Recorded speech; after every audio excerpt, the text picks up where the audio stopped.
Good evening, everybody. Thank you for joining for the regular village board meeting on March 11th, 2025. Prior to starting this evening's board meeting, we will start with a public hearing. With that, I'm going to open the public hearing for a proposed second amendment to an annexation agreement between the Village of Shorewood, Will County, Illinois, and Beef Farm, LLC, which is also referenced as the Waterstone subdivision, and a development agreement between the Village of Shorewood and the applicant, Cal Atlantic Group, LLC, said LLC being a subsidiary of Lennar Corporation and authorized to develop the subject parcels by landowner Zerke's LTD Partnership 2. With that, we'll consider the public hearing open. Is there anybody from the public that wishes to address the village board regarding said public hearing?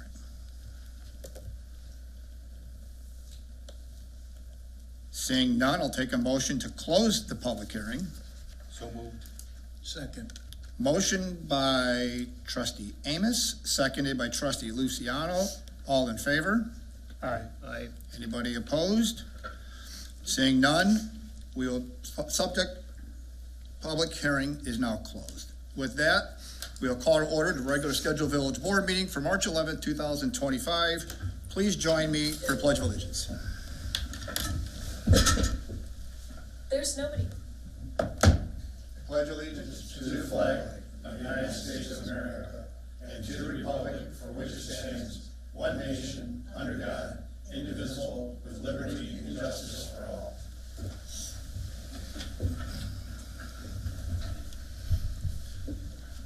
Lana, roll call, please. Mayor DeBold. Here. Trustees Amos. Here. Brockman. Here. Carroll. Here. Chapman. Here. Luciano. Here. And Selfridge. Here. All right, all of the board is here this evening. We can conduct some village business. With that, we will move on to our citizen segment. Is there anybody from the public that wishes to address the village board this evening?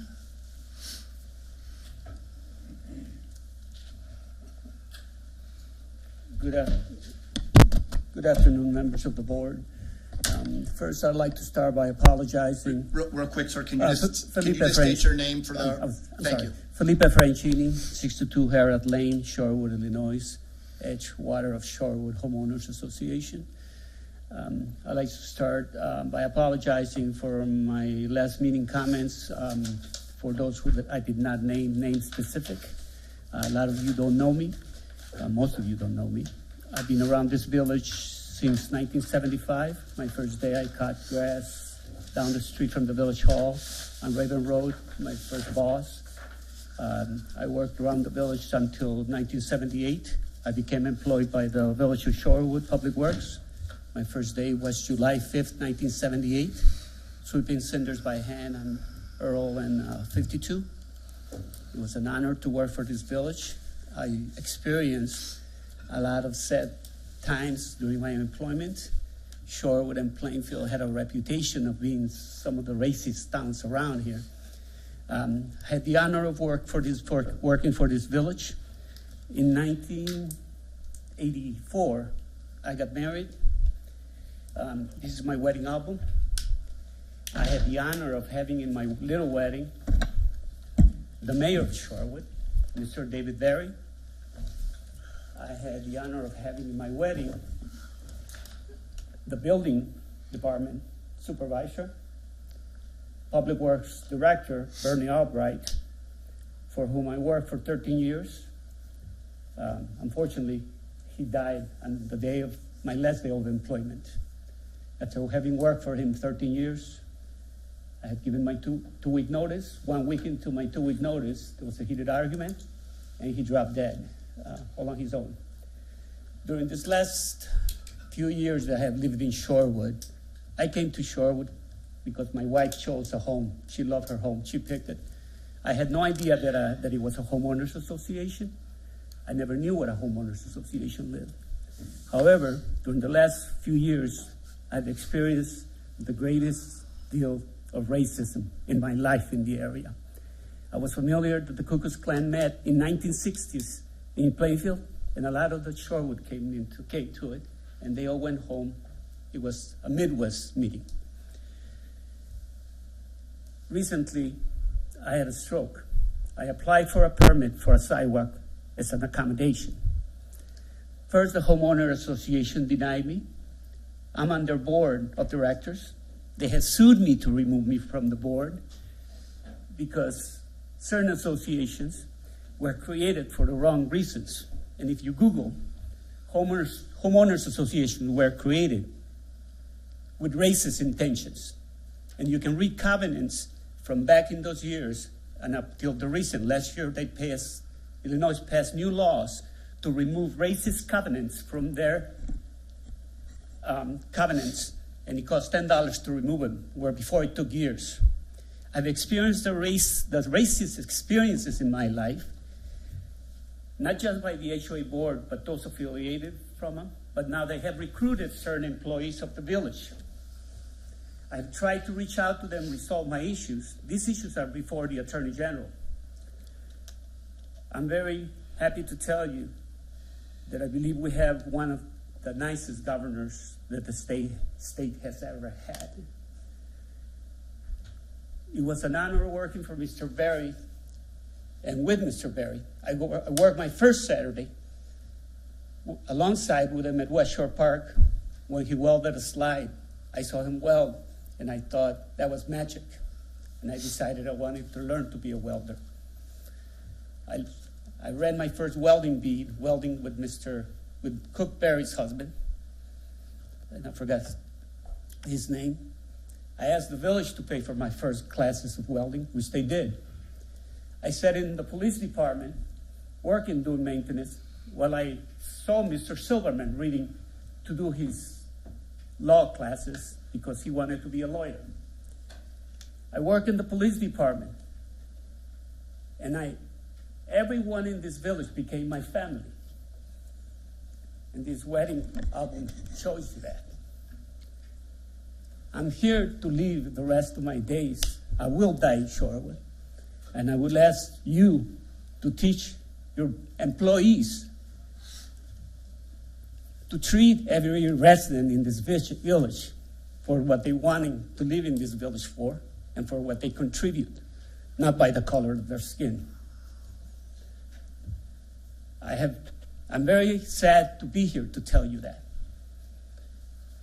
If you know anybody that knows me, my house might be a mess right now because there's a sidewalk in progress that's not being moving forward.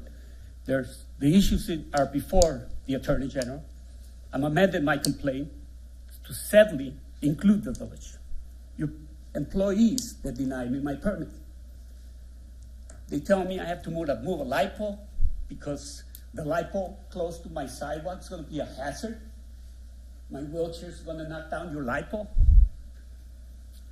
Please, revisit those issues. That brings shame to this village. I opened to widen my driveway. Over 20 residents have widened their driveways without a permit.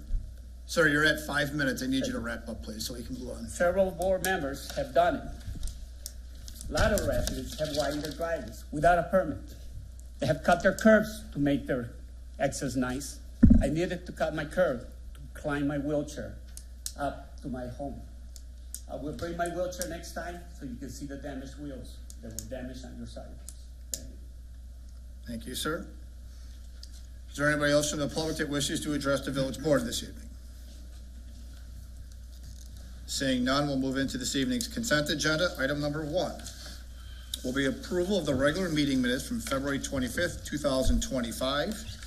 Item 2 will be approval of the committee of the whole meeting minutes from February 25th, 2025.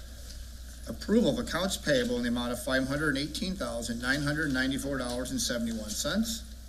Item 4 will be approval of a payment in the amount of $12,785 to SB Friedman Development Advisors for the Shorewood, Illinois TIF support. Item 5 will be approval of a payment in the amount of $514,206.59 to H&H Electric for the 2024 River Sile Street Lighting Project. Item 6 will be approval of a service agreement with Time Clock Plus for a term of 5 years for the annual renewal of our TCP software and hardware with a grand total price in the amount of $13,421.65. And finally, approval of a payment in the amount of $19,012.18 to Core and Main for our meter reading devices. Is there any items that a board member has any questions or need any further clarification?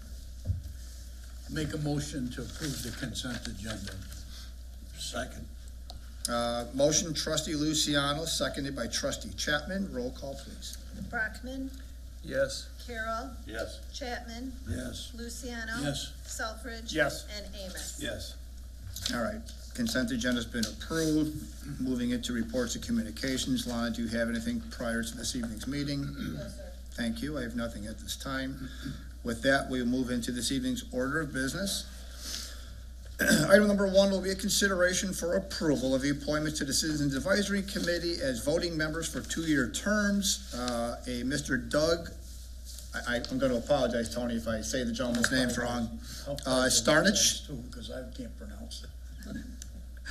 Starnich for Section 1, and Mike Perry representing your Section 8. These are just kind of some formalities for the Citizens Advisory Committee. Mr. Luciano's been working with that group. Is there anything that you want to add to that, Tony, or? No, just over a period of time, we've had a lot of members in and out of the group, and attrition happens because people move out of town. Some people's lifestyles change with their work and also with their family. So these people who were dedicated to come to the committee all these years have not been able to make a commitment anymore. So in order to keep a quorum intact when we have a meeting, we need to replace the voting members. And that's all. Anybody have any concerns or questions about the appointees? If not, take a motion to approve the appointees. I'll make a motion to approve the appointments to the Citizen Advisory Committee as voting members for 2 years of Doug Starnechvich, Section 1, and Mike Perry, Section 8. Second. Motion trustee Luciano, second trustee Carroll. Roll call, please. Carroll, Yes. Chapman, Yes. Luciano. Yes. Selfridge. Yes. Amos. Yes. And Brockman. Yes. All right. Item number 1's been approved. Business item number 2 will be a consideration for approval of an ordinance approving and authorizing an amendment to the annexation agreement and development agreement for Auburn Chase subdivision. Ms. Engel and council. Thank you. The next 2 items on the agenda are both related to Auburn Chase, so I'll handle both of those together if that's okay. The property that we're talking about is on the south side of Sile Road, just west of the CN rail lines. There's a zoom in of it. It was originally annexed to the village in 2006. And was later subject to a plan amendment in 2010. At that time, the property that we're talking about this evening was approved for 564 dwelling units, ranging from condo apartments to townhouses. The proposal we have here this evening is about half the density of that. They're proposing 277 single-family units. 144 are represented in red on this image. They are small lot single-family. 133 are more conventional lot, single family. They're represented in yellow. Basically, most traffic will come off of Sile Road. There will be a collector level road coming off of Sile to provide access to the school district property, which is at the northwest corner of this site. And then you'll have regular streets running through the subdivision. They've got a 10-foot wide multi-use path on the south side of Sile.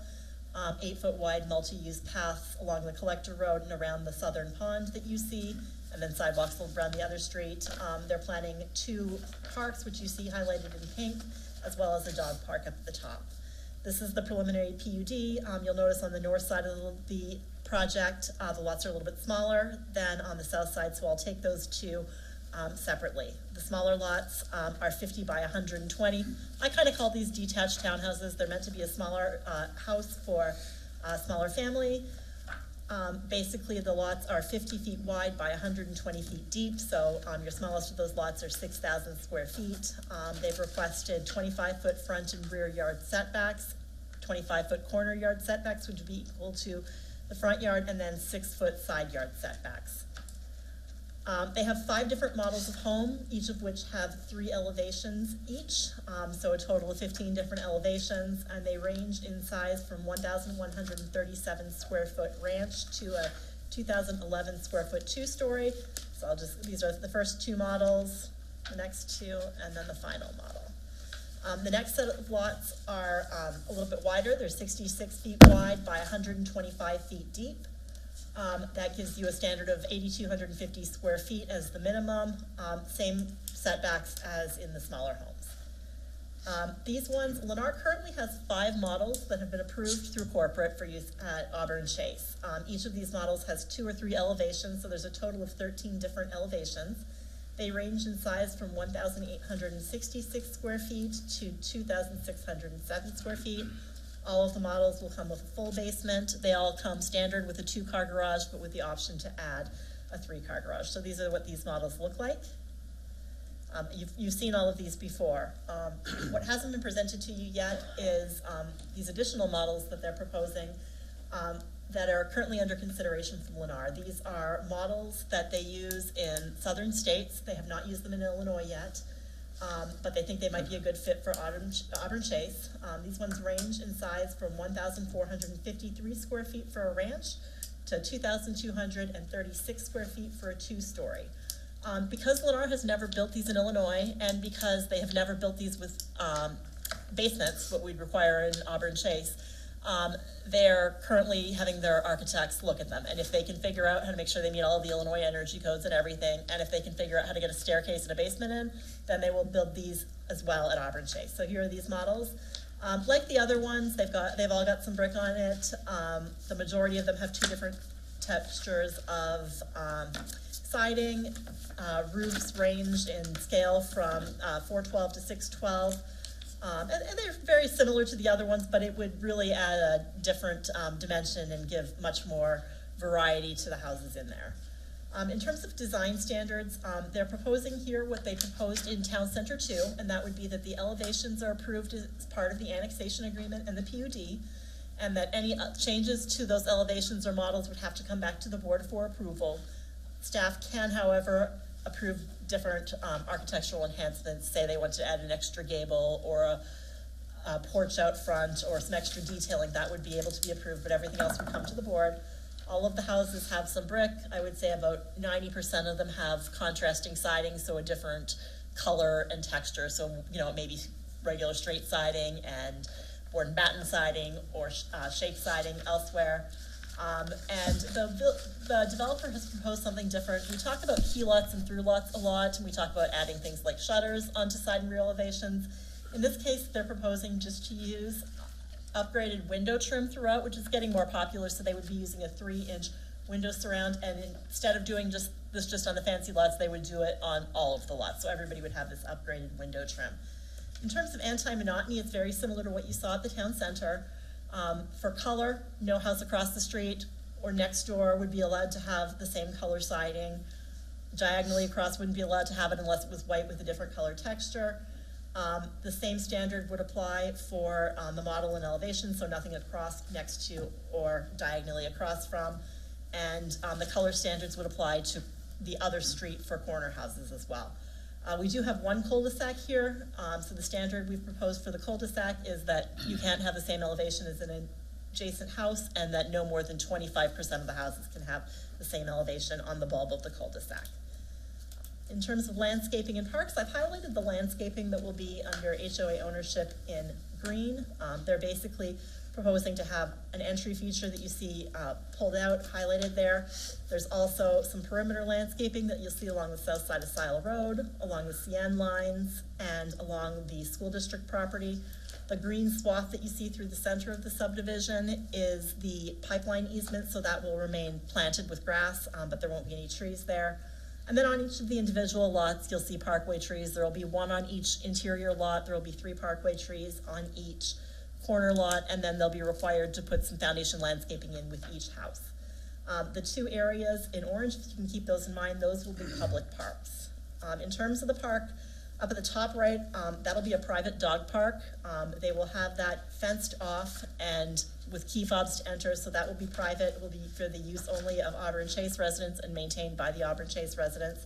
Then there will be 2 public parks. Those are the ones we saw in orange. The center park will be the large park, so they'll have a pavilion there. They'll have a playground for kids 2 through 12, so basically the whole range of ages. They'll have at least a 4-bay swing set with 2 regular swings, 1 ADA swing, and a bucket swing for children. They'll have bike racks and a bunch of landscaping.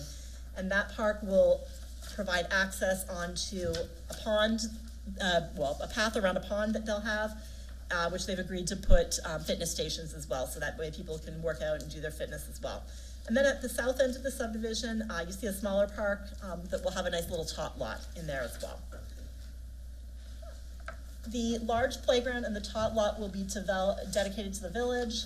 We don't expect the dog park to be dedicated to the village. We don't expect any of the ponds to be dedicated to the village, although when we did do our counting of the amount of park space that they provided, we did consider the path area above the high water level, so not really the pond, but the path area. In total, they're proposing to donate 5 acres of land to the village, including the path area. When you do the math, assuming that they build a mix of 3 and 4 bedroom houses, they would be required to provide about 8.5 acres of parkland. If we took just the parkland plus the additional land in lieu of the park space, they would be giving us $171,000 and we would have empty parks. So what they're proposing right now is that they'll put all the landscaping, all the grass, all the equipment and everything into the parks to the tune of about $800,000, and that would satisfy our requirement for park space. The Parks Planner has been meeting with Katie Fitzpatrick in Recreation and talking about park equipment. It seems like they use a lot of the same standard type of equipment that we use in the village, and that's what they would be planning for here. So these are a couple of examples of the type of equipment that we would use. And obviously, as we get into final engineering, they'll work out those details to select the exact pieces. We know for sure that there's a proposal for a shelter, there's a proposal for a swing set, and then we talked about, climbing structures and slides and all the things that we typically see in parks. Sile Road improvements. As part of this project, Lennar is going to be building the south side of Sile Road from their eastern property line to the western property line of the property owned by the Minooka School District. This will include, the full south lane. It'll include a left turn lane into Auburn Chase, and it'll include tapers from the narrower regular cross-section in the unincorporated areas to this cross-section. In addition, it will include a 10-foot multi-use path on the south side of the street. The total cost of this improvement is $1.4 million. Just over $900,000 of that is attributable to Lennar's frontage. $505,000 of that is attributable to the frontage along the school district property. What they have proposed is to ask the village for a $500 credit on the capital improvement fee that would defray some of the costs for their off-site roadway improvements, namely in front of the school district project. If approved, that would give them $138,000 relief from our public improvement impact fee, and they'd cover the remaining $367,000 in addition to their $920,000. So we would be responsible for credits for our equivalent to about 10% of the overall project. Sanitary sewer is another big public improvement they need to make. You'll see, obviously, there's sanitary sewer that runs through their development. It needs to connect to the current village system to the east. This shows the connection point, so it has to connect basically where Kipling Estates, the estates of Hidden Creeks, and Westminster Gardens meet. The sewer line will have to travel along the north end of Westminster Gardens to connect to Auburn Chase. It's a pretty hefty project, and because it's such a hefty project, I think just them alone would be $1.2 million. We asked them to look at oversizing it to accommodate future development. So in the corner of this, in yellow, you see the school district's property. In orange and green, in yellow, you see Lennar's property. In orange and green, you see the school district's property. And then the other properties that are highlighted are other properties that could technically connect to this storm sewer, this sanitary sewer. If Lennar built on its own and only built what it needed to build, then these properties would all be required to build their own $1 million sewer and connect again. So we thought it made more sense for them to oversize it. And in order to oversize it, based on the upgraded cost, it would be $365,000, which is at a cost of about $1,285 per acre for those properties. When we look at oversizing, we've proposed that the village give them credit for their sanitary sewer tap-on fees to the tune of $365,000. They would be responsible for just over $1 million, and then the school district would pay their share of $62,000. In reality, Lennar would be paying, I believe it's 73% of the overall improvement, whereas if you look at the usage pie graph, they're using about 23%. So in reality, to ask them to oversize really saves money for the people down the line. I passed out today a resolution that if you would like to approve, we can approve, that would then pass those $365,000 worth of fees on to the other benefiting property owners, so that the village would definitely be able to recapture those in the future. In addition to these utility-related things, they've got some requests that are typically related to new development, so they want to be able to put an office trailer, a construction trailer, a sales trailer, up to 3 storage trailers, stockpiles. They want to be able to do temporary stormwater facilities, start mass earthwork, road base, and start doing utilities prior to final approvals if the timing works out well for that. They also want to be able to store their equipment. They want to be able to put model homes and model home signage. So very typical things that we see with a new development. These are examples of their model home signage. Basically, there would be stuff at the entry, there would be stuff at their model court, there would be stuff in front of each of their models. In terms of the PUD, typically the way you look at the PUD is you look at it as, an overall plan that's better for the area than the code would prescribe. They'd be amending or really eliminating the previous PUD, which called for the apartments and townhouses, in favor of this. So the variances they've requested are to do a minimum 6,000 square foot lots, minimum lot width of 50 feet, the front yard setbacks of 25 feet, interior side yard setbacks of 6 feet. One of their models, the Pierce, is smaller than is allowed, so the smallest model would be 1,137 square feet. They've also got some engineering type variance requests from the development regulations pertaining to the radius at 2 cul-de-sacs, not cul-de-sacs, but 2 curves, which would slow traffic a little bit, and with regard to using just a different combination of base for their roadways. They have provided a bunch of information that we can go through if you'd like, but just to, I'm sure the questions that everybody's wondering is, what is the market for these houses? How much are they? What they're proposing right now is an average of $219 a square foot. They range in price from just over $340,000 to $470,000 base price. And basically the target for that price range would be people with household incomes of between $100,000 and $200,000. And there's a good portion of Shorewood that meets that market, and that's a lot of the market demand in Shorewood. In this area, they would be targeting young professionals, small families, older adults looking to downsize, slightly smaller houses than maybe we've seen in some areas of Shorewood, especially with regards to the smaller lots.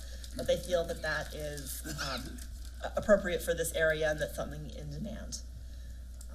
Lennar is here with us this evening if you have any questions, or happy to answer any for you as well.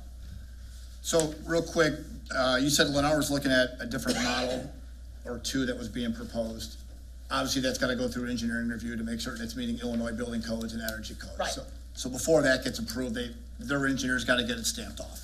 Yes. Signed off and stamped, correct? Right. Okay. So the intention would be, we have these up for you for approval today. Sure. Site plan, right, and then Bob would review the rest. Yeah. Perfect. I'll come back to Lennar real quick. In regards to any of the variances, for auto turns been put through there, so they're meeting fire and public works requirements for vehicle turning and stuff of that nature? Yes. Okay. To Lennar, what is your proposed timeline before you would start to maybe having a phase 1 get going? Good evening. Thank you, Mayor. For the record, my name is Todd Clevin, Vice President of Land for Lennar Homes. Our offices reside at 1700 East Gulf Road, Suite 11 in Schaumburg, Illinois.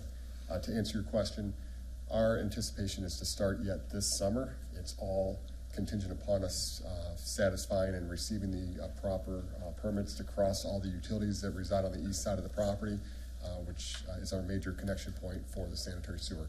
Once we receive that and we're fully entitled with our engineering, I anticipate us starting to break ground this July, in which you would see 100% of the improvements going in on the north entrance. We like to create that front door per se, and then we would obviously put all the, we would probably mass grade the entire site. Our intention is actually to develop this all in one phase. Okay. those are the few comments or questions I had. I think it's nice to see that the Lennar amended the project based on what the original is. It really lightened up the density from the original proposal of 500 some units down to 277. So it really lightened up the density. I think that's a good thing to see over there. I'm very appreciative. You guys have been working with the school, trying to find ways to make that amenable to both parties. And in regards to the village's side, I like to see the fact that it spurred some additional development going to the west here. So those are a couple of my comments. Yeah, we got a couple of weeks, Rick, you know, on this process, we're gonna still have a couple of weeks. Yeah, you can. Yeah, Yeah. Well, if not, the only thing, and I wish I would have noticed this during the meeting that we had yesterday, and, but the 28-foot wide street, in Fox Bend, I think we've got a 28-foot street that's 28 foot wide. And it's the only one in Shorewood, I believe, that's 28 foot. Has anybody run into one that's not 30, other than the one in Fox Bend? Only Fox Bend has 28 foot wide, Right. that I'm aware of. And I think, you know, we were actually thinking of restricting that to parking on one side due to emergency vehicles trying to get by if two cars park on the street on opposite sides. It actually causes a restriction on the street for, With parking on both sides, it is tight, but it is passable. Natalie, we're not asking for a variance on the width of the street, correct? I didn't think so, so I wonder if, this is maybe representative of the, width of the asphalt, as opposed to the back-to-back. Yeah, just for the record, we are not asking for a variance on the width of the street. So we're meeting your standard. Correct. According to this plan here, it looks like it's 30 feet, but in writing, it's got 28 feet. yeah. Right. So that may be a typographical there. If you got it, It's you have it. it's 31 feet. from It's back to 31 front. feet is what you guys have it as? That says, I think we're talking about, I think the 28 feet is pavement width, and it's the 31 feet back of curb to back of curb, which is pretty typical for Shorewood, right? Correct. So they're meeting the standard. That's the pavement width we're talking about. Sorry, I didn't realize that we had put the pavement width in. I'm glad somebody was able to We've look. only got one in Shorewood that's that width. Yeah. No, so it's gonna be 2 feet wide. Which, and that was a big discussion at the time that came in. But this street is bigger. Yes. Well, that's what I'm trying to get at. Yeah. Right. In writing, it's 28 foot wide. Every street that we've seen has been 30, except the one in Fox Bend. And It's 30, 28. We will confirm with them, but they are not asking for a variance. I remember them specifically meeting our standards. So if they're indicating 31 feet, we'll make sure that's 31 feet back to back of curb. Okay, Okay? all right. This looks real nice, Todd. Thank you for bringing this to the village. The two new models you're looking at building in Illinois, a first for Illinois, is it for market driven or is it just curious? Market driven. Yeah, okay.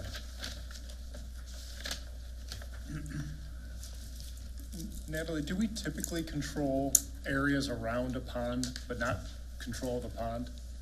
so in this case, we would not control it. They would control it, they would retain ownership. The only thing we're doing is we're giving them credit for providing that. Okay, so the village is not The village going is not. maintaining that No, property? we only own the 2 parks. Okay. And then Yeah.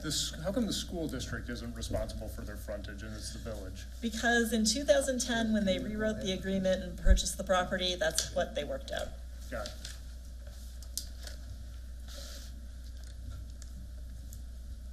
And even though we're amending the annexation agreement, we decided not to push back on that, just out of the spirit of cooperation. Just, you guys have been so great working with us. By improving their portion, it just helps your exterior improvements come along that much quicker. So council, we appreciate the cooperation that the village is contributing towards that as well. any problems with this going ahead? Everything look good? My only thought is we just got this other proposal, and I don't know if it's baked in there, if we, It's not, it would be a separate agreement. yeah. Yeah, that wouldn't be, you couldn't approve that tonight, that Right. would be on the next. That document regarding the impact fee, if the board wanted, that'll come back at the next meeting. You don't, that's not tied to this agreement. Excuse me, I have a question on the ponds. It said, I think, natural. What is the intent there? Because I know there's some in the village that are terrible, that are supposedly natural growth around there. I mean, they're literally weeds that don't even get cut. So the intention obviously is for our stormwater management system, the water to be detained and released at a slower rate in which it was released during an undeveloped state. But there's also an agreement in place so that pond will be constructed large enough, so if and when that school is ever to be built, that detention will already be provided. So all they need to do is just tap on to the stormwater pipe that'll be stubbed to their property line. So it'll actually serve our community. It will also serve the improvements of Sile Road, and it will also serve the future development of that school. And as far as the integrity of the pond, it is a retention pond, which means it will fill up and release at a slower rate. But we'll also have clarification vegetation within the pond itself, correct? It's open water as well, which means it's a wet pond? Yeah. With what, about 8 foot of water? So it'll be 8 foot deep for water clarification. So you'll have the wet look. I'm more concerned with the outer So the outer space around the pond where we're constructing the walking path, that'll be above the high water level, so that will not ever go underwater. So that'll be utilized for recreation. If I could just back up a minute while you were talking, I did look it up, and it is all 31-foot back-to-back rights of way, so it's 3 feet wider than what you see in Fox Bend. So is this a typo? It's just referring to something different. It was just referring to the blacktop, but I'll make sure in the future we refer to back of curb to back of curb, because that's what we're used to talking about. Just wanted to clarify something that we talked about in a meeting.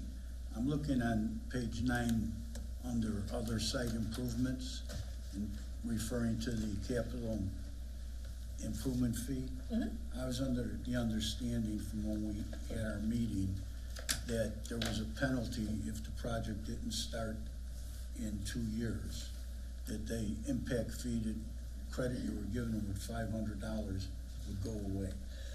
I don't see that in. So I believe that was with regard to the tap-on fee credit.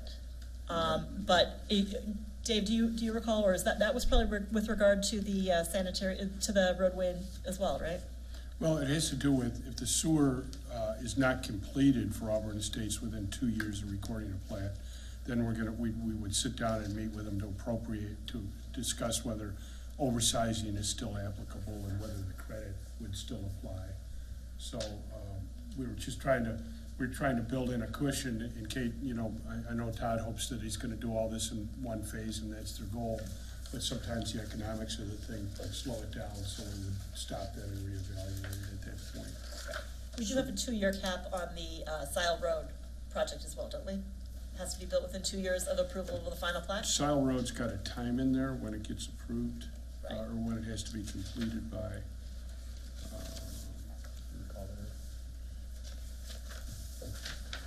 Dave, it's 18 months. 18 18 months, months. thanks, sir, yeah. There you go. So there is no penalty then, it's a discussion down the line? There's some discussion down the line. I was under the impression that that was gonna be part of it. I'm sure you're gonna get it done. And but I'd like to see. It'll also that be in protected as- by our surety. I'm sorry. It'll also be protected by our surety, so we'll have to post Bond. a bond for that. So if for some reason economic doom day did come, you would have that bond in place to. Yeah, once they get the final plat approved, then they'll post a surety bond with the village. And the surety bond will require that all the improvements that are set forth in the approved plans be constructed. In 18 months? Not necessarily in 18 months, our subdivision ordinance provides for 2 years, and I think, Is it a problem if they have something like that in there? Since they're gonna do it anyway in that time, I'd like to see something in there to make sure that it's done in 18 months. not something that we're gonna negotiate in 18 months. Are you talking, let's break it up into two discussions. One is Sile Road, I think, and the other one is the sewer, right? For either one. Well, the Sile Road, it's. One here is 18 months, it says. Right. Sile Road specifically provides that it will be done in 18 months. So the bond that we get ensures compliance not only with the ordinances and the plans, but also with the agreements of the village. So if that were not completed within 18 months, then we could draw on that bond to complete it ourselves. Okay, but that doesn't change the impact fees. That doesn't, from what I was explained to me, that if it wasn't started or completed in 18 months, that they would forfeit the credit. That would be a pretty good penalty. That's the impression that I had in our conversation. You were in the same conversation. Was discussed in the meeting.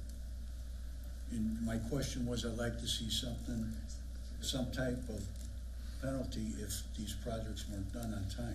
I understand the bond would give us the right to get the thing done, but that would be something that would be delayed, cause a delay, because we'd have to wait until the 18 months. Right. So if they're gonna have it done, I don't see it's a big deal not to have that in there.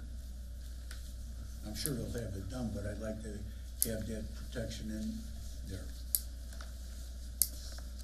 So the way not to interrupt you, I'm sorry, but the way the agreement currently reads, at the end of 2 years, the agreement basically expires. Correct, Eric? And then we would have to come back and renegotiate regardless. Correct. Eric Prechtel, I'm an attorney for Lennar, 445 Jackson Avenue, for the record. Yes, to that point, so with regards to the sewer improvements, while there is no penalty per se, I think in 2 years, if they're not in, we get back together with the village and negotiate. So then at that time, maybe we don't get the credit because the oversizing is no longer necessary. No, I understand. Okay, I just wanted to make sure that was I'm just saying clear. that I would rather not see negotiated in 2 years. I'd rather see that if you don't get it done by then, that the penalty credit goes away. It's just to make sure on our part that the thing gets done by then. And again, I'm not denying that you can't do it, but I'd like to see that in there. I think Essentially, there are it would be. a couple of levels that we looked at as a staff, and one of the things that we looked at is they can't start occupying any units until the sewer is complete, right? So, it's not like they've been building and occupying units and the sewer is not complete. As I understand it, the sewer has to be done before they start to build, so. It just happens to be a main trunk line for Yeah. so we need to go. Well, is it a problem to have that in there? No, we wouldn't be able to really issue any building permits for the sewer before it was there, because I we would. understand that, but I'm asking if that's a problem to have that protection. Well, that's not mine to answer. No, I understand. That's for them to I'm answer. throwing that out. So I think, just to clarify what your question is, if I may, that if the sewer is not completed within 2 years, this credit for tap-on fees for oversizing it would go away. And that's how I understood Yeah. it. And, Well, but I I mean, think the it's, issue is then they probably wouldn't oversize the sewer, right? I mean, you'd have to have that. it basically goes away because the development agreement expires. So at that point, they would have to come back to talk to us anyway. So at that point, we don't have to extend a credit because the development agreement expired. Well, the development agreement wouldn't expire, but this clause. But this would clause does essentially expire. No, I understand what you're saying. The original question I had was based on past experience. We had developments that were supposed to start that get delayed and never get done. I was asking for some protection to the village that this would get done on time, or get started, or whatever. And how it was explained to me was that we did have some kind of protection, that if it wasn't completed in 2 years, that they would lose their credit. Well, if they, My ability to point permit, is, right? if you're gonna be done well before that, it's meaningless, but it protects us if you're not. Sir, would you read those words again, please, the 24 months? if the sewer improvements are not completed for all phases of Auburn Chase within 2 years of the date of recording the final plat, the developer and village agree to meet to reevaluate the appropriate oversizing and applicable credit for same. There it is, right? Dave? That's how I interpret it, it's there, so I Is interpret that it as, essentially saying what Tony's That's asking for? essentially saying, it's not saying what I'm saying. It's essentially saying that you'll renegotiate it in 2 years. When I'm asking for it, it's, if it's not done in 2 years, then they lose the credit. That's all I'm asking. but I think we're saying the same thing, because if it expires in 2 years, it doesn't mean that we have to give them a credit in 2 years. No, because what you're saying is if they don't start for 2 whole years, we come back and we're doing this. He's saying if they complete it in 2+ years, like they're not on time, then it's still done, but they don't get the credit of 460 something. It says it in the agreement if it's not completed in 24 months. Where? You just read it. What page are you reading, sir? I'm on page 9. Page 10, well, I'm on page 9 Or under CI. Sal Road improvements. all right, well, we're talking about sewer right now, I think. So we're talking two different things. We're talking- So you're we got- referring to Sile Road, and that's been explained that they have to put up a bond to cover Sile Road. And they have to, I mean, they have to put up the bond for the sewer improvement also. True. So, I mean, if it's not done, I think our ordinance provides 24 months. Or do we have a different number in here, Eric, to complete the Oh, improvements? for the length, yes, sorry. It is 24 months. Yeah, so, And I think this discussion, we had a similar discussion, was that yesterday, about that language. And I think part of the issue is if that credit goes away, at that point, are we still required then to do the upsizing, which led us to then where we just put in the, let's negotiate it if and when it comes to that, or if it comes to that, it shouldn't come to that. And so that's where we landed on the, let's get together and negotiate if it were to end up that way. I mean, I suppose, Todd and Eric, would you guys have an issue with us saying that if you don't complete it within 24 months, then you lose the credit, and then, what's that? I'm okay with that. Okay. I appreciate that. Does that answer your question on Sile Road also? I know you brought up two different questions. No, I didn't know if you understood the bond for Sile Road and sewer, or if that answered the questions. I understand. Okay, Are you okay with Sile Road too? That's 2 years from final From plat. final plan. from final plat, right. Not now, from final, right, from final plat. You have to finish your final engineering and everything. We're gonna start digging now. Yeah. Be waving goodbye. Is there any other questions regarding the annexation agreement that's being discussed? Is this first read or? It's first read. They could waive the second read if it was motion, but Not to get too greedy here, but since we're negotiating so well, if we could waive that, that would definitely help my business plan. And help us get to that 2 years that much quicker, by 30 days. Well, I guess, how does this incorporate into It this? really doesn't, because, It sort of does. And well, it's not tied to the annexation agreement. Okay, It- but go ahead. yeah, I was gonna say, what we do with that money does not affect Lennar, right? That's an internal policy decision. Correct. I don't know if you guys are aware of it, but we drafted a resolution today essentially saying that the $365,000, the oversizing cost, is gonna be passed along to the properties to the west, and that we'll deal with that when they're annexed. Yes, yeah, So, we discussed that. they're getting their credit. What we do with that $365,000, whether it just doesn't affect Lennar.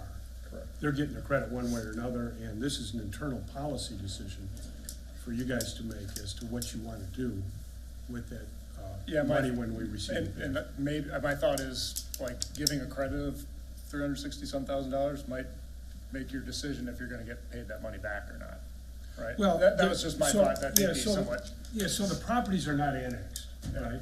So all of them are gonna come in with an annexation agreement, and they're gonna be subject to negotiation when they come in with that annexation agreement. So it's completely within the control of, whatever board is sitting here at the time. We could pass this resolution next meeting, Scott, and a future board might say, we don't like that, we want to do something else. And that's fair, And that's- but they're not yeah. the ones giving $360,000 today. So that's where my whole thought of this whole thing was to pair them together in some sort of. Fair enough, no, I understand, yeah. And so, Legally, they're not paired. Gotcha, So, yeah, gotcha. Legally, they're not. I think they're related in my mind. They are related, but yeah, to create the impact fee, as Dave said, we had to do it as an internal Sure. thing for ourselves. Sure. Yeah. But we also got it handed to us right before the meeting, so like that's where. But it doesn't have any impact on the annexation agreement. I understand what you're saying, they're related, Yep, but they're that's all not I'm tied saying. together yet. We're not voting on that anyway, right? Which one? No, that'll come back next week. Then 2 weeks. The resolution was an idea, based on somebody's question, that we talked to Dave and Correct. said, what mechanism can we put into place? Sure. So that's why it was last minute. But like I said, that's just not tied to the annexation agreement, so. Any other questions with that? Seeing none, make a motion to approve an ordinance approving and authorizing an amendment of annexation agreement and development agreement for Auburn Chase subdivision. Second. With the motion to include that if the With the, sewer improvements are not completed within 24 months of approval of final plat, then the credit is. with the, as amended as noted by council. Yeah, Thank you very much. you're welcome. So it was motioned by trustee Brockman, it was seconded by trustee Chapman. You asked to waive the second read, is that what you said, sir? It's not listed as a second read. I'm not sure how that worked. It Or is it's not listed on the packet as a second read. It is. As a first. Or as a As a a first first read, yeah, read, right. but So to waive the second read. Then I will waive the second read. All right, and, Thank you. and noted as amended to Second. the annexation agreement. Okay, so we do have a motion and a second. With that, roll call on it. Chapman, Yes. Luciano. Yes.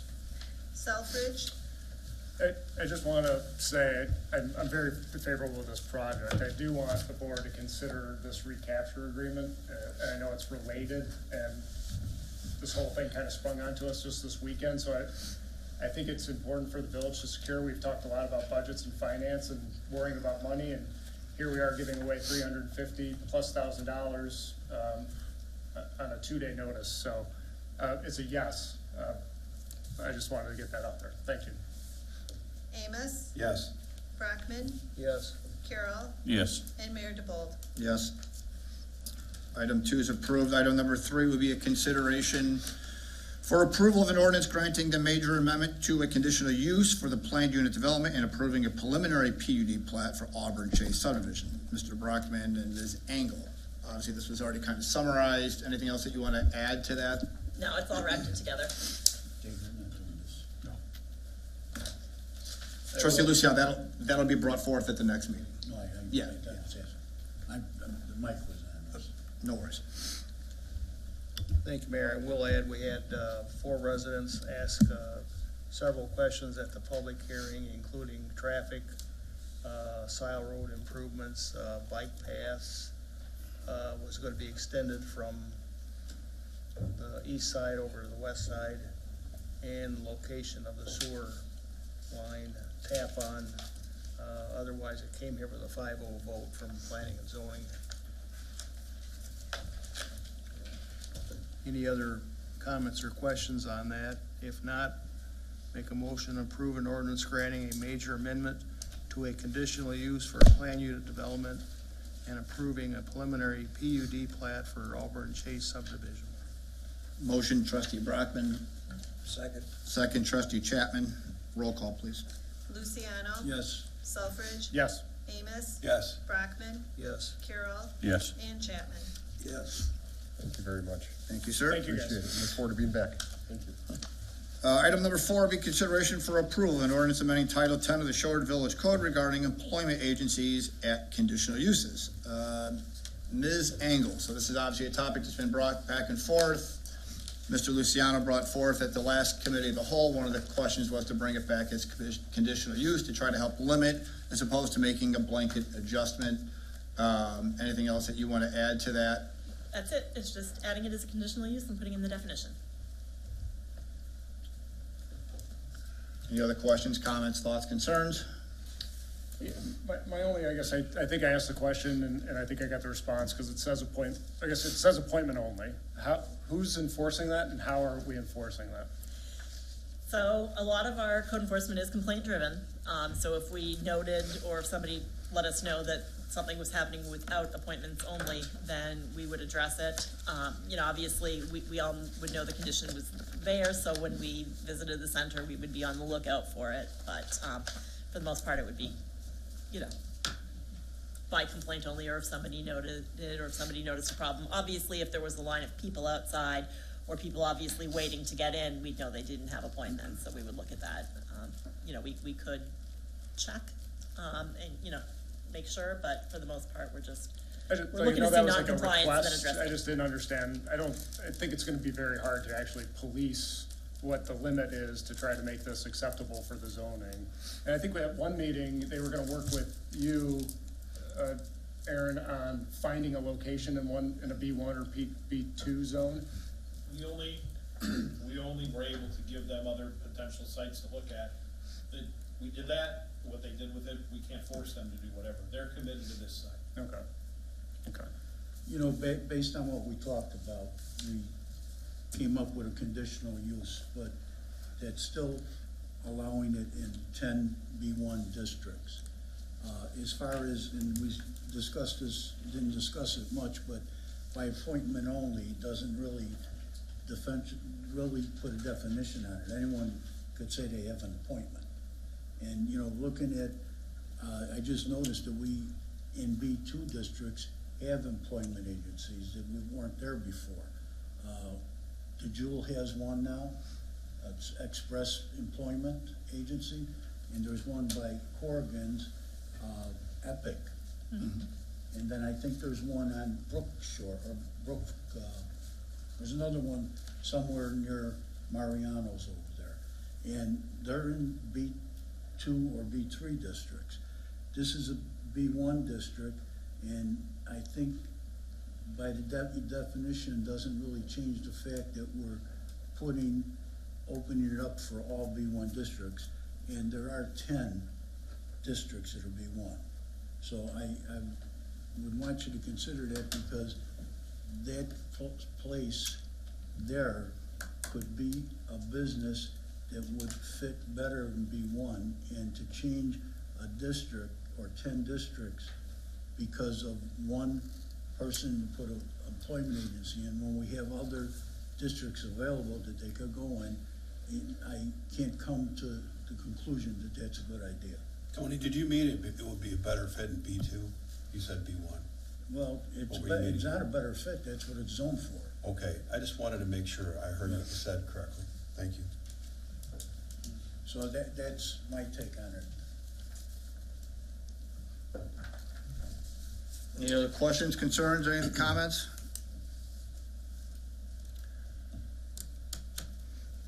If no other concerns, I'll make a motion to approve an ordinance amending Title 10 of the Shorewood Village Code regarding employment agencies at conditional uses. Second. Motion by trustee Brockman, seconded by trustee Chapman. Roll call, please. Selfridge, No. Amos, No. Brockman, No. Carroll, No. Chapman, Yes. and Luciano. No. All right, item number 4 is completed. Moving on to business. Item number 5 will be consideration for approval of a resolution accepting a plat of vacation for Stansberry Farms, lot 86 and 87. That one's over to Mr. Brockman and Ms. Engel. We looked at this at our last planning and zoning. The owners want to combine 2 lots for one big lot. I guess it boils down to anything else. Nope, Natalie? that's basically it. Staff said the easements are not a problem. They go between the 2 properties, so any other questions or concerns from anybody? If not, I make a motion to approve resolution accepting a plat of vacation for Stansberry Farms, Lot 86 and 87. Second. Motion trustee Brockman, seconded trustee Amos. Roll call, please. Amos, Yes. Brockman, Yes. Carroll, Yes. Chapman, Yes. Luciano. Yes. And Selfridge. Yes. All right, business item number 6 will be consideration for approval of a resolution accepting a plat notification for Lake Forest Estates, Unit 2, Lots 77, 78, and 79. Back to trustee Brockman. Thank you again, Mayor. Kipling wants to do the same thing with 3 lots in Lake Forest. Again, staff looked at the different lots, no problem with the easements there, so they're going to allow them to turn that 3 lots into 2 lots. Any questions on that? Concerns? If not, I'll make a motion to approve resolution accepting a platification for Lake Forest Estates, Unit 2, Lots 78, 79, 77, 78, and 79, excuse me. Second. Motion trustee Brockman, second trustee Amos. Roll call, please. Brockman, Yes. Carroll, Yes. Chapman, Yes. Luciano. Yes. Selfridge. Yes. And Amos. Yes. All right, moving on to business item number 7 will be consideration for approval of a resolution accepting a grant of easement and temporary construction easement to the Village of Shorewood regarding PIN number 0506-19401-001. Public Works Director. Thank you, Mayor. So this again is for our alternate source water program. We're moving forward with our 16-inch water main extension that is moving from being proposed from our new pumping station that will be started very shortly, all the way to the Walnut Trail subdivision. This is the last easement we need. We've been collecting all the easements along the route. The property is currently vacant. It is used for agriculture at the moment. The property owner has already signed off on the easement. So staff is recommending approving the resolution, accepting the plat of easement grant for the Village of Shorewood for the property identified as 0506-19401-001. Any questions? I'll make a motion for the approval of a resolution accepting a grant of easement and temporary construction easement to the Village of Shorewood for PPN 0506-19401-001. Second. Motion trustee Selfridge, seconded trustee Carroll. Roll call, please. Carroll, Yes. Chapman, Yes. Luciano. Yes. Selfridge. Yes. Amos. Yes. And Brockman. Yes. All right, business item number 8 will be consideration for approval of a proposal for professional services with Safe Step for our annual hazardous sidewalk program in the amount not to exceed $30,000. Thank you, Mayor. So we have over 100 miles of sidewalks throughout the entire village. From time to time, we must address some hazardous sidewalk issues that arise. This is our annual sidewalk grinding program that addresses vertical separations that are normally about less than 1 inches. Anything over that will either be repaired by our mud jacking methods or by just conventional remove and replace. This year, we're focusing in the Edgewater South subdivision along with the Country West subdivision. Our fiscal year 2025-26 budget allows for $30,000 for the program. We hope to address approximately 3 miles of sidewalks for repairs. Staff is recommending the approval of the professional services with Safe Step for our 2025 hazardous sidewalk program, not to exceed $30,000. Any questions? Motion approved as read. Thank you. Second. Motion trustee Amos, second trustee Selfridge. Roll call, please. Chapman, Yes. Luciano. Yes. Selfridge. Yes. Amos. Yes. Brockman. Yes. And Carroll. Yes. All right, item number 9 will be consideration for approval of a bid award and contract to D&J Landscape for the Fawn Park reconstruction project in the amount of $130,687.05.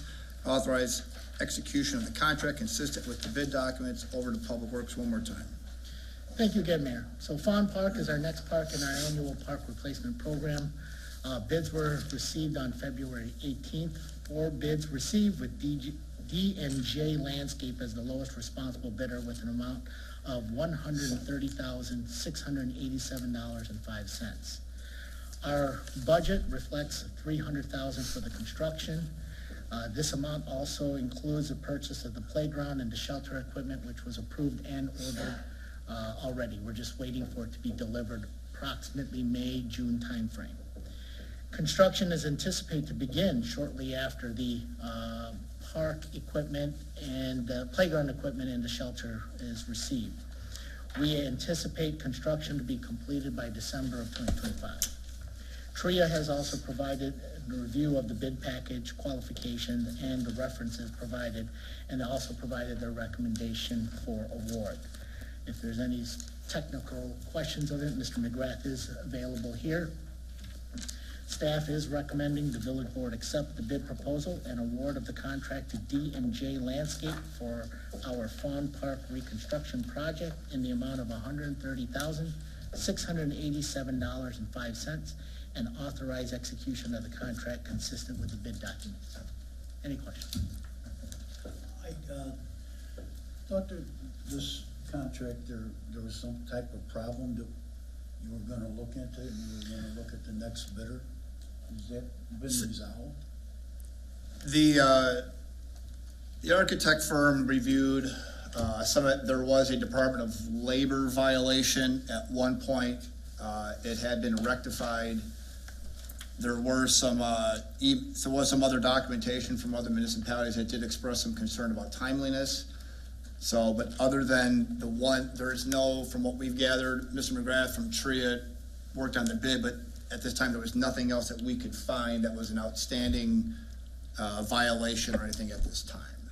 The only reason I bring it up is I've received several, I'm sure everyone else did, and for the difference in the little amount of money you're talking about here, you know, I'm looking in, why take a chance if they have, you know, if we're getting that kind of feedback on it. So I'm Ron McGrath from Tree Architecture. I'm sure most of you have met me, talked to me, seen me before. So we reviewed the references. We did get copies of a lot of the information that was shared with trustees, with some of the trustees, so that we looked into a lot of those information. D&J Landscaping does acknowledge the one prevailing wage violation. I believe it was an underpayment of somewhere in the neighborhood of $2,500 or something like that. So it was a minor violation that they did acknowledge a mistake, and it did acknowledge that they paid the fine for that, and it handled the case with the Department of Labor.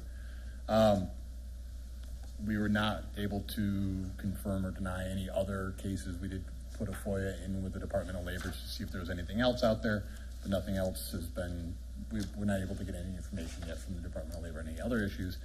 We did check all the references. There were a few projects where they had some problems with timeliness, but those were all larger projects. All the references that we checked are in projects that are similar in size and scope to what we're talking about for Fawn Park. All came back with glowing references. So there was a mixed bag of people who loved them, people who just liked them, and people who had issues with them, but most of the people who had issues with them were larger projects in excess of, I'd say 700 or more, somewhere in that neighborhood, $700 to $1 million projects, much larger projects than we're talking about for Fawn Park. So talking with Aaron and with Noriel, we felt that the one violation approximately 5 years ago didn't necessarily constitute enough of a reason to not recommend them to the board, as well as the fact that they seem to get, they have a lot of good references in terms of the scope of work that we're talking about. That's why staff, based on what they could come up with, that's why staff made that recommendation. But I know there was some literature going around, there were some other concerns. Well, the concern I had about it is we were given emails from other people, but this is the first time I'm hearing anything of a report that's not true. It just concerns me that the difference in amount of bid is so small that if they have that, why would you take a chance? But, you know, it's up to vote. And we expanded our reference checks to a lot of the villages and municipalities that were contained in the emails that were shared with the trustees. So we expanded our search to those specific municipalities in order to get the, both sides of the story and get what their take was. A lot of the things, the municipalities that were shared had rejected them a lot based on the information that was shared, that rejected their bids. So they weren't really exactly helpful in terms of what their qualifications were in terms of this project. Thank you. Our experience, the village is good with D&J. L'Oreal? We've never worked with them before. Okay. Yeah. They're new. Yes. Correct. All right. And your opinion, your review indicates that this is a good vendor based on everything we know. Yes, and our landscape architect, JSD, who did the majority of the design work for the park, has worked with them before and has had positive experiences working with them. And remind me, what's the difference in the other bidder? It's under Approximately 20. 3,000. It was actually less than 25, I think, wasn't it? 2,500? Yeah. In order to reject that bid, you'd have to find that this is not a responsible bidder, is the path that you would take. And that's not the conclusion of the review? Correct. Correct. Okay. Well, don't we have a choice with bidders, whether I've often thought that you didn't have to take the low bid. You're supposed to take the lowest responsible bidder when you bid the project like this.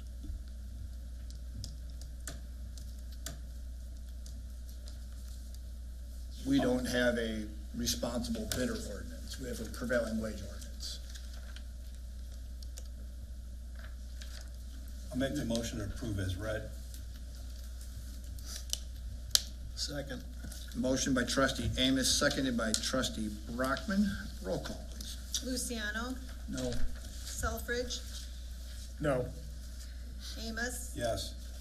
Brockman, Yes. Carroll, No. Chapman, Yes. Mayor DeVol. No. Moving on to business item number 10. Consideration for approval of a resolution adopting the Village of Shorewood budget for fiscal year 2025, 2026. Thank you, Mayor. The budget begins on page 298 of your packet. It is the culmination of the work staff has been putting together since last October and remains largely unchanged since our budget workshop, or the two meetings we had, one about a month ago and one about 3 weeks ago. There were two small changes. One we discussed at that budget workshop on the price of mulch in the park maintenance program. The other one being the updated costs of quotes for some studies related to the police facility in that building fund. Certainly nothing material or substantial, but otherwise I'm happy to address any questions anyone may have on that budget. I had one question. The discussion tonight with Auburn Chase and that impact fees, what year, fiscal year are those in the budget, or are they not considered in the budget? So they're not, on any development related fees, we really don't budget those before a project starts. Okay. Once that, a year from now, once we know that project is in progress, we may budget to finish out what may be happening, but just in the case of something like this, where we may be negotiating fee changes, or without knowing the timing of how that project might start, we don't want to be reliant on that and then have it change. Okay. That was my only question. Otherwise, kudos to the whole staff, because I know it takes everybody to put these things together, and the pages and the scopes, it's a lot. So thank you, guys. Anyone else have any questions on the budget resolution? Is this a first read or not? It is, yeah. It's just a resolution. It's just a resolution. Second read. I'll make a motion for the approval of a resolution adopting the Village of Shorewood budget for fiscal year 2025 through 2026. Second. Motioned by trustee Selfridge, seconded trustee Carroll. Roll call, please. Selfridge, Yes. Amos. Yes. Brockman. Yes. Carroll. Yes. Chapman. Yes. And Luciano. Yes. All right, item number 11 will be consideration for approval of a purchasing policy. Back over to finance. Thank you again. Over on page 498 of the packet is an update to the village's purchasing policy. It is best practice from time to time to take a look at our policies and look at what may need to be updated. In this case, there is one small housekeeping update on the purchase orders, just to reflect that we store them electronically rather than print them in triplicate. The next item is to reflect on electronic payment to vendors.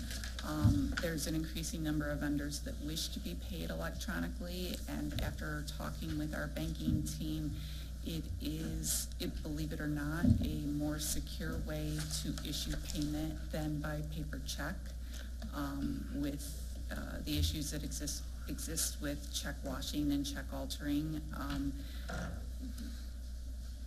When following the proper steps to ensure that we are getting that electronic information securely and that it is entered securely, it is safer than transmitting a paper check.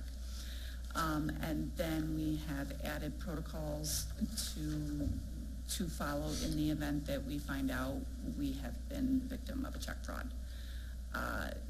The updated policy was presented to our banking team, to our auditing team, and to Chief Arnold for all of their reviews. So happy to take any questions on this as well. Anybody have any questions on a updated purchasing policy?